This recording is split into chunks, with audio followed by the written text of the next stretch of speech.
Katt Williams has been saying things for years that sounded too extreme to believe until they weren't. Long before documents surfaced, long before headlines confirmed anything, he was already naming names, pointing at power structures, and saying the truth wasn't buried somewhere deep. It was sitting right out in the open, just waiting for someone willing to actually look at it. Now that the Epstein files are public, a lot of those warnings that got dismissed as paranoia or exaggeration are starting to land differently. They don't sound reckless anymore. They sound early. When Katt Williams sat down with Shannon Sharpe on Club Shay Shay, he wasn't there to do a comedy set. He was there to crack open conversations that Hollywood had spent years making sure stayed closed. He didn't just talk around power, he pointed directly at it. And he made it clear that the famous names connected to certain circles weren't limited to politicians or financiers. Entertainers were in the mix too. People with faces you'd recognize. People whose reputations depend on those connections never becoming public. He said it then. The files say it now. And the overlap is impossible to ignore. The battle that's going on is people who profit from the manipulation of others by getting you to believe something that's not the case. And that's how they make their living.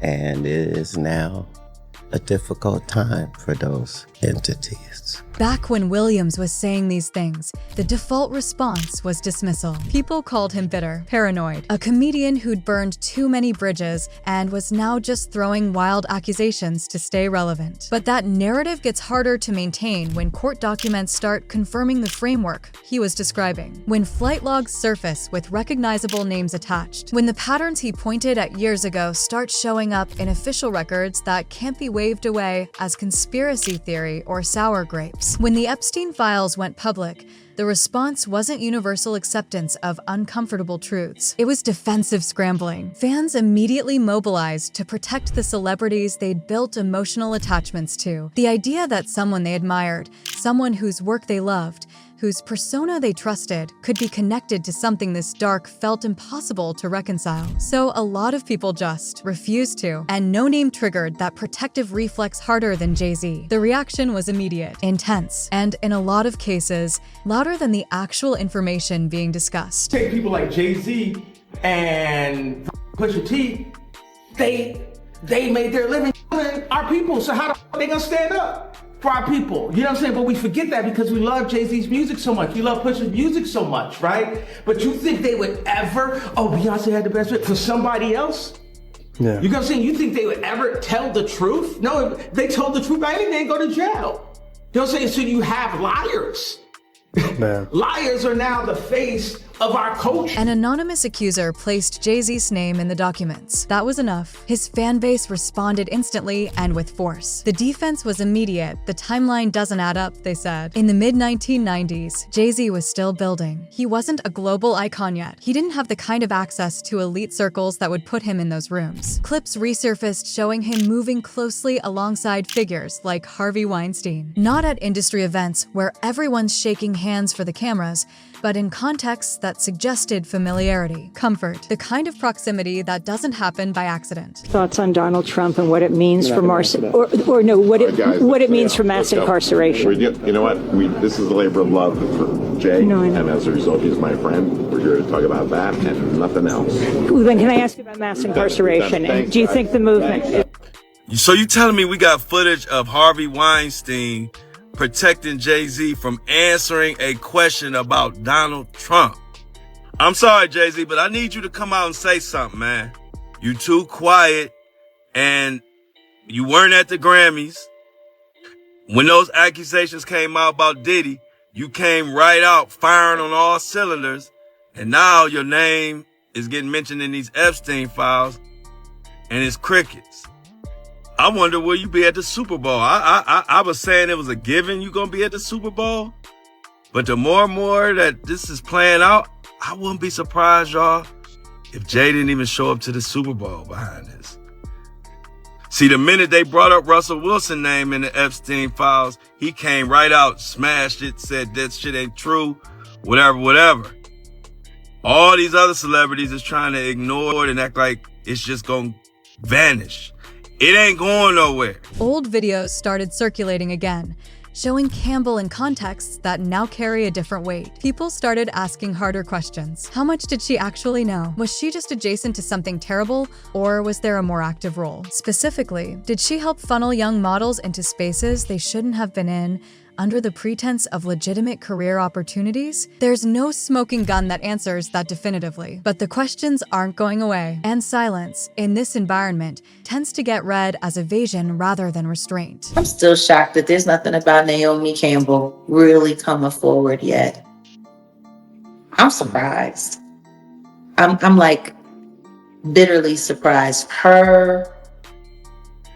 Yeah, they said her name was on the list like the most as far as like flight records. Yeah. She was on a lot of flights. A lot of flights. You mentioned also Diddy's ex-girlfriend. Hey. Isn't that funny? What a small world. There you go. After the party is the hotel lobby. After the bed. Come on, Jack. Come on. Wait. You want to know what's funny though?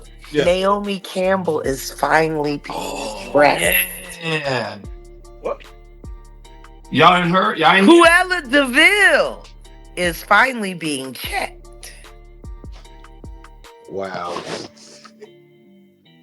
Hey, I've seen some shit. I've seen something on that. Listen to me, any woman that Mike Tyson has to put a restraining order on It's a problem. needs to be checked.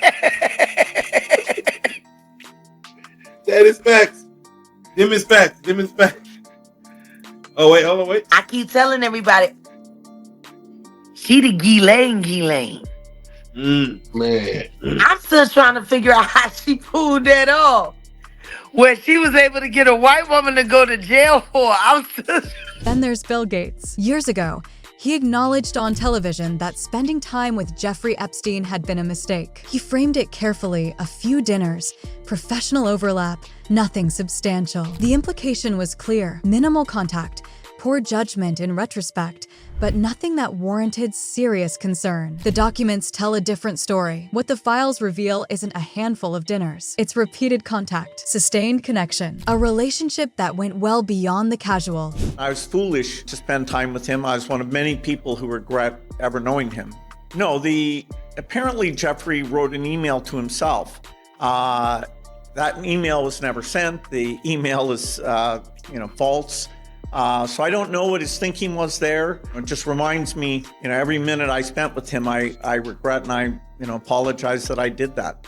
It's factually true that I was only at dinners. I never went to the island. I never met any women. And so, the more that comes out, the more clear it'll be that although the time was a mistake, it had nothing to do with that kind of behavior. Even Chris Tucker's name showed up in the records. Flight logs placed him on Epstein's private jet in the early 2000s. Being on a manifest doesn't automatically equal guilt.